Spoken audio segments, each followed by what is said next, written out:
नमस्कार, मी Deepali रनवरे Riyansh multi private लिमिटेडमध्ये user आणि प्रमोटर याचे काम करते. तर 3 महिन्यांपूर्वी आपण काकांना अमृत ज्यूस दिलेलं होतं आणि ते का दिलं होतं, कशासाठी दिलेलं होतं आणि त्यांना काय रिझल्ट आलेला आहे पहिल्या कोर्समध्ये ते आपण त्यांच्या तोंडून ऐकूया. नमस्कार काका. नमस्कार. तर अमृत ज्यूस घेण्यापूर्वी तुम्हाला काय आजार होता? मला किडनीचा ट्रबल सुरू झाला होता. ओके. पण तुमचं औषध सुरू झाल्यानंतर माझं ते बरंचसं प्रमाण कमी होत चाललं. कमी होत चाललेलं आहे. तर तुम्हाला पहिला अमृत ज्यूसचा कोर्स केल्यावरती काय काय फरक आलेला आहे? तुम्ही सांगितलं होतं की युरिन तुमची जी कमी होती ती वाढलेली आहे. ती वाढलेली आहे आणि जेवण पण व्यवस्थित जातं आता. पूर्वी जेवण जात होतं, आता भूक व्यवस्थित लागते आणि अशक्तपणा जो वाढला होता तो कमी झालेला आहे.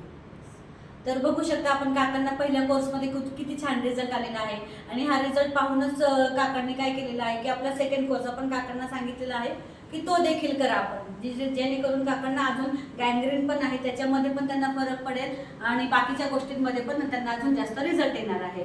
तर तुम्ही देखील काकांसारखंच इतरांना पण अमृत ज्यूस सजेस्ट करा आणि घरोघरी आपला अमृत ज्यूस पोहोचवण्याचं आम्हाला सहकार्य करा. Thank you so much.